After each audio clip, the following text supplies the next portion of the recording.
കർത്താവിന്റെ വിശുദ്ധ പൗരോഹിത്യത്തെ മഹത്വപ്പെടുത്തണമേ. കർത്താവെ, സഭയിലുള്ള സാന്നിധ്യം പ്രകടമാക്കണമേ. എൻ്റെ അമ്മ പരിശുദ്ധമ്മ ദേവമാതാവേ, ഞാൻ ആർക്ക് വേണ്ടിയാണ് ഇപ്പൊ പ്രാർത്ഥിക്കുന്നത്? ആ ഭവനങ്ങളിലേക്ക് സഞ്ചാരി മാതാവ് സമയത്തിന്റെ അധികാരി കടന്നു ചെല്ലണമെന്ന് പ്രാർത്ഥിക്കുന്നു. ദൈവത്തിന്റെ കണ്ണിനെ ആവശ്യിക്കട്ടെ. ഇതിൽ പല വിഷയങ്ങൾ കാരണം മനസ്സുകൊണ്ട് തളർന്നിരിക്കുന്നവരെ കർത്താവ് ആരിപ്പോയിനെ ചൂടാക്കുകയും വാടിപ്പോയി നനച്ചു കുളിപ്പിക്കുകയും ചെയ്യുന്ന ദൈവത്തിന്റെ പരിശുദ്ധാത്മാവ് നിങ്ങൾ ബലം പ്രാപിക്കട്ടെന്ന് പ്രാർത്ഥിക്കുന്നു. കർത്താവെ, മുക്കിരിടം പോലെ കുടുംബത്തിലെ ഒത്തിരി ഭാരങ്ങൾ ഒരുമിച്ച് വഹിക്കുന്ന അനേകം മക്കളുണ്ട്. പെങ്ങന്മാരെ കല്യാണം കഴിപ്പിക്കേണ്ട ഭാരങ്ങള്, അതുപോലെ തന്നെ കഴിച്ചുവിട്ട ഭവനത്തിൽ വന്ന് നിൽക്കുന്നവരുടെ ഭാരങ്ങള്, അവിടുന്ന് വിവാഹം പെശകി വീട്ടിൽ വന്ന് നിൽക്കുന്നവരുടെ ഭാരങ്ങള്, അത് കാരണം ആ മക്കളുടെ കല്യാണം നടക്കാത്ത അവസ്ഥകള്, ഇങ്ങനെ എണ്ണിയാതൊരുങ്ങാത്ത സങ്കടങ്ങളുമായി അങ്ങയുടെ മക്കള് അങ്ങയുടെ ദിവസം കണ്ണീരോട് നിൽക്കുന്ന കർത്താവെ, ഈ ഒറ്റ പ്രാർത്ഥന കൊണ്ട് ഈ കുടുംബങ്ങളെ നീ ആശീർവദിക്കണം. എന്റെ കർത്താവിനുമായ നാമത്തിൽ സഭയുടെ അധികാരത്തിൽ കുരിശിന്റെ അടയാളത്തിൽ ദൈവശക്തിയെ നീ അനുഗ്രഹിക്കപ്പെടട്ടെ.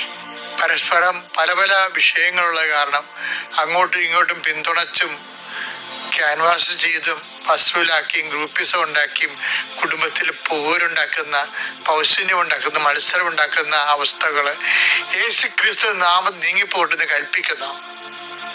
അമ്മേ പരിശുദ്ധമ്മ ദേവമാതാവേ, ഈ പ്രാർത്ഥന കേൾക്കുന്ന എല്ലാവരിലേക്കും ദൈവത്തിന്റെ പരിശുദ്ധാത്മാവ് അവർക്ക് അനുഭവവേദ്യമാകേണ്ട പ്രാർത്ഥിക്കുന്നു.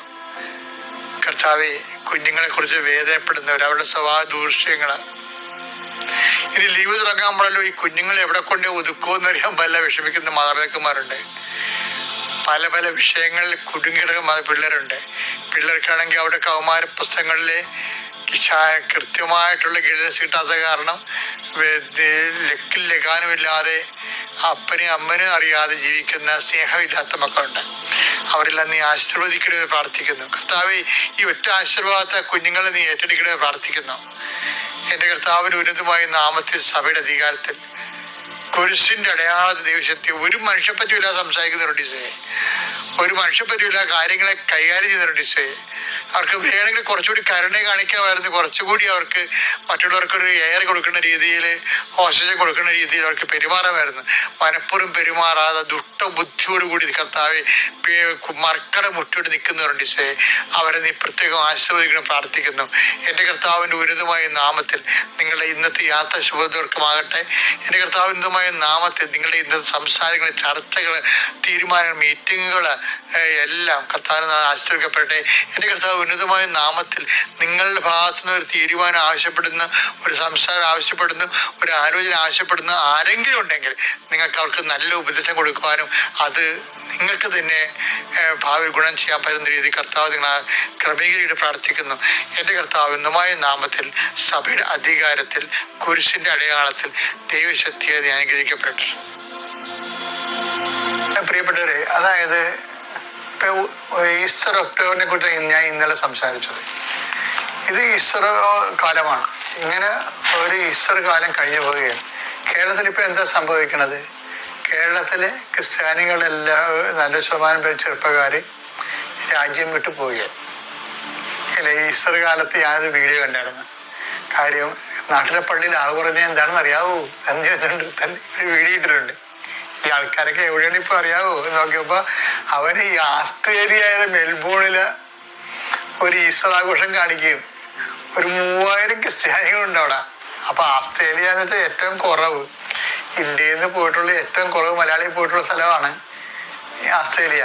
അവിടെ 3000 ഉണ്ട് മലയാളികള്. അപ്പൊ ഇങ്ങനെ ഓരോ രാജ്യം എടുത്തു കഴിഞ്ഞാൽ നമ്മുടെ പള്ളിയിലെ പകുതി മുക്കാലെ യൂത്തുകളൊക്കെ പോയിരിക്കുകയും മറ്റു സ്ഥലത്തേക്ക് പോയിരിക്കുകയും. പക്ഷെ അതേസമയം തന്നെ മറ്റ് സമുദായങ്ങൾ ഇവിടെ വളർന്നും ഇവിടെയുള്ള ജീവിത ഉപാധികൾ കണ്ടെത്തിയും അവനിവിടെ വികസിച്ച് വരികയും ചെയ്യും. നമ്മൾ ഈ 18% എന്നുള്ളത് കുറച്ച് കഴിയുമ്പോൾ ഈ 12% മാറും. ശതമാനം കൂടിയ കുറഞ്ഞല്ല പ്രശ്നം. നമ്മൾ ചെയ്യേണ്ടത് വിഷയം എന്ന് വെച്ചാൽ നമുക്കിതൊന്നും ഒരു പ്രശ്നമേ അല്ല. കാലാകാലങ്ങളിൽ മനുഷ്യന്മാര് അങ്ങോട്ടും ഇങ്ങോട്ടും പോയി ജീവിത മാർഗങ്ങൾ തേടുകയും അന്വേഷിക്കുകയും അവിടെ വേറുറപ്പിക്കുകയും ഒക്കെ ചില ചെയ്യണ എല്ലാ ലോകക്രമത്തിന്റെ ഭാഗമാണ്. അതല്ല പ്രശ്നം. ഞാൻ പറഞ്ഞു വരുന്നതിന്റെ കാരണം, നമ്മൾ ഈ അപ്പോസ്റ്റിക് ചർച്ച എന്നല്ലേ പറയണത്, തോമാസ്ലിയുടെ സഭയാണ് നമ്മളെന്ന് പറയുന്നത് പൊതുവെ. അല്ലെങ്കിൽ ലാറ്റിൻസ് ഒഴിച്ച് ബാക്കിയെല്ലാം, ലാറ്റിൻസിന്റെ ഒരു ഭാഗം മുഴുവനും സെന്റ് തോമസ് ക്രിസ്ത്യൻസ് തന്നെയാണ്. പക്ഷെ പിന്നെ എൻ്റെ മാർത്തോമ ക്രിസ്ത്യൻസ് ഒത്തിരി പേരുണ്ട്. എങ്കിലും നമ്മൾ 2.5% ഇവിടെ ഉള്ളത്. 2000 കൊല്ലങ്ങളായിട്ടാണ് ഉള്ളത്. അതിൻ്റെ കാര്യം, നമ്മൾ ആരാധനാക്രമ കേന്ദ്രീകൃതമായ ഒരു സഭയായി ആരാധനക്രമം അനുഷ്ഠിച്ചും അതിൻ്റെ വള്ളിപുള്ളികൾ തെറ്റാതെ അത് പരികർമ്മം ചെയ്യും. അതിന് സഭയേക്കാൾ കൂടുതൽ സമുദായങ്ങൾക്ക് സഭയേക്കാൾ സ്ഥാനം കൽപ്പിച്ചും ഒക്കെ നമ്മൾ ജീവിച്ചു കഴിഞ്ഞപ്പോൾ നമ്മളിങ്ങനെ 2.5% നിൽക്കും. ഉയർത്തെഴുന്നേൽപ്പിന് കൃത്യമായ സാക്ഷ്യം വരണില്ല. അതിനെന്ത് ചെയ്യണം? അതിന് നിഷേധിക്കാനാവാത്ത അടയാളം വേണം.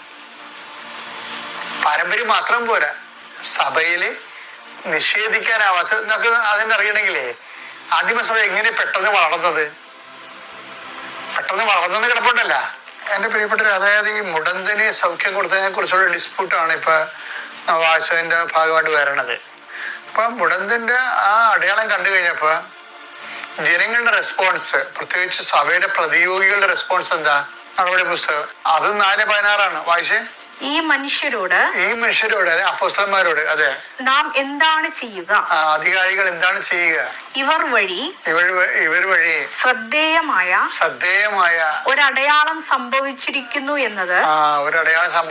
എന്നത് ജെറുസലേം നിവാസികൾക്കെല്ലാം വ്യക്തമായി അറിയാം. അപ്പൊ ജനങ്ങൾക്ക് വ്യക്തമായ അടയാളം വേണം സഭ വളരണമെങ്കിൽ. ജനങ്ങൾക്ക് വ്യക്തമായ അടയാളം കിട്ടിയാൽ സഭ വളരും. അതെന്താണ്? ശ്രദ്ധേയമായിരിക്കണം അടയാളം. അത് ഒരു സാധാരണ അല്ല, ശ്രദ്ധേയമായ ഒരു അടയാളങ്ങൾ സഭയിൽ ഉണ്ടാകാൻ സാധ്യതയുണ്ട്. അപ്പൊ ശ്രദ്ധേയമായ അടയാളം ക്രിസ്തുവിനെ ഉള്ള കൈമാറ്റത്തിന് നമ്മളെ സഹായിക്കും.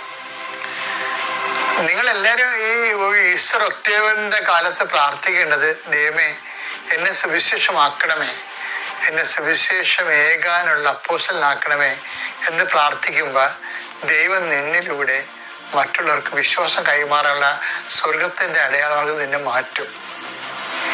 ഞാൻ അങ്ങനെ പണ്ട് ക്രിസ്തുവിനെ അറിയാത്തവരെ അറിയിക്കണേ കർത്താവേ, ഇതിലൂടെ അറിഞ്ഞവരെ ആഴപ്പെടുത്തണമെന്നൊക്കെ പറഞ്ഞ് ഞാൻ കടലിൽ പോവുക. 10 പേര് ഞാൻ കടലിൽ പോയിട്ടുണ്ട്. കടലൊക്കെ ഉള്ള ആൾക്കാരെ ബോട്ടിൽ കയറി കുമ്പസാരിപ്പിച്ചിട്ടുണ്ട്. അതെന്ന് വെച്ചാല് ക്രിസ്തു ഉയർത്തെഴുന്നേറ്റു എന്നുള്ളത് നമ്മൾ അൾത്താറയില് മാത്രം ഒരു ആചാര അനുഷ്ഠാന വിഷയമാക്കിയിട്ട് ഈ സഭ 4000 കൊല്ലം ഇവിടെ ജീവിച്ചിട്ടും നമുക്ക് സഭയെ വളർത്താൻ പറ്റത്തില്ല. അതുകൊണ്ട് മാത്രം അത് നമുക്ക് വിശ്വാസ ജീവിതത്തിന് അനിവാര്യ ഘടകമാണ്. ആഹാരം പോലെയാണ് ആരാധനക്രമം. പക്ഷെ അതേസമയം തന്നെ ആഹാരം കഴിച്ചിട്ട് ചുമ്മാ അങ്ങനെ ഇരുന്ന കൊളസ്ട്രോൾ പിടിക്കത്തില്ലേ? ആഹാരം കഴിക്കുന്നത് വ്യായാമം എടുക്കണ്ടേ? ആ പണിയെടുക്കണം. എന്ത് പണിയെടുക്കണം? കർത്താവിനെ അറിയിക്കണം, അറിഞ്ഞവരെ ആഴപ്പെടുത്തണം. അങ്ങനെ സഭയിൽ ക്രിസ്തു ഉണ്ടെന്നുള്ളത് ആൾക്കാരറിയണത് സഭ ക്രിസ്തുവിന്റെ കൂദാശയാണെന്നൊക്കെ പറഞ്ഞ് എയർ കണ്ടീഷൻ റൂമിലൊക്കെ ഇരുന്നുകൊണ്ട് നമുക്ക് സെമിനാർ നടത്താൻ എളുപ്പമാണ്. പക്ഷെ കൂദാശയാണെന്ന് വെച്ചാൽ മറ്റുള്ളവർക്ക് കാണപ്പെടാത്ത ദൈവപ്രസാദം നമുക്ക് ലഭിക്കാൻ ഈശോ മിശിഹ സ്ഥാപിച്ച കാണപ്പെടുന്ന അടയാളമായിട്ട് നമ്മൾ മാറണമെങ്കിൽ സഭയിൽ ക്രിസ്തു ഇന്നും ജീവിക്കുന്നതെന്ന് മറ്റവർക്ക് മനസ്സിലാകണം. അതിന് അവർക്ക് അതിൻ്റെ ക്രിസ്തുവിന്റെ ആനുകൂല്യം കിട്ടണം, ആശ്വാസം കിട്ടണം, ആത്മശക്തി കിട്ടണം, നിലനിൽപ്പ് കിട്ടണം, അതിജീവനം കിട്ടണം. അതുപോലെ തന്നെ അങ്ങനെ കിട്ടിക്കഴിയുമ്പോൾ ക്രിസ്തു സഭയിലുണ്ട്, സഭ ക്രിസ്തുവിന്റെ കൂദാശയാണെന്ന് മനസ്സിലാകും. അപ്പൊ ആരാധനാക്രമത്തിന്റെ വെളിയിൽ ഒരു കൂദാശവൽക്കരണത്തിന്റെ സാധ്യതയാണ് മിഷൻ പ്രവർത്തനം നമുക്ക് നൽകണത്. നമ്മൾ 4000 കൊല്ലവും അത്താഴെ തന്നെ താമസിച്ചാൽ അങ്ങനെ താമസിക്കാൻ പറ്റും. പക്ഷെ നമ്മുടെ നിത്യരക്ഷയ്ക്ക് അത് സഹായകമാണ്, ഉപകരിക്കും. പക്ഷെ മറ്റുള്ളവരുടെ നിത്യരക്ഷ നമ്മൾ ഏൽപ്പിച്ചിട്ടുണ്ട്. അതുകൊണ്ടാണ് കർത്താവ് പറയണത് നാം അടക്കുക, പണി ചെയ്യുക. 11 പേരെയും പ്രത്യക്ഷപ്പെട്ടിട്ട് എന്താ പറഞ്ഞത്? നിങ്ങൾ പുറത്തേക്ക് പോവുക, ഞാൻ ഉയർത്തെഴുന്നേറ്റു എന്നുള്ളതാണ് സുവിശേഷം. ഞാൻ നേടിയെടുത്ത നിത്യരക്ഷ അവർക്ക് അവകാശമോഹര്യമാകും, അനുഭവേദ്യമാകും. അതുകൊണ്ട് ഉയർത്തുന്നേപ്പിന് സന്ദേശം കൈമാറണം ജീവിതത്തിലൂടെ. അങ്ങനെ ഒരു ബോധം നമുക്ക് വന്ന് നമ്മൾ ജീവിക്കാൻ തുടങ്ങിയാൽ നമ്മൾ വാല്യൂ ആഡഡ് ആയിട്ടുള്ള മൂല്യവർദ്ധിതമായിട്ടുള്ള വിശ്വാസികളായി മാറും. ദൈവതിരുസന്നിധി സമ്പന്നരായി മാറും. അപ്പൊ പിന്നെ നമുക്ക് അധികം നമ്മുടെ കാര്യത്തിന് വേണ്ടി പ്രാർത്ഥിക്കേണ്ടി വരത്തില്ല. കാര്യം എന്താണ്? നമ്മൾ ദൈവത്തിന്റെ ആളല്ലോ, ദൈവത്തെ അറിയാമല്ലോ. അപ്പൊ അതിനെ സംരക്ഷിക്കുകയും വളർത്തുകയും നിലനിർത്തുകയും ചെയ്യേണ്ട ദൈവത്തെ ചുമതലയല്ലേ. അപ്പൊ നമ്മുടെ വളർച്ച ദൈവത്തിന്റെ ഒരു വിഷയമായിട്ട് നമ്മൾ മിഷനായിട്ട് ഉയർത്തിക്കൊണ്ട് വരണം. മനസ്സിലായില്ലേ? നമ്മുടെ ദൈവത്തിന് വേണ്ടിയുള്ള നമ്മുടെ മിഷനിലൂടെ നമ്മുടെ വളർച്ച ദൈവത്തിന്റെ മിഷനായിട്ട് ഉയർത്തിക്കൊണ്ട് വരണം. Thank you.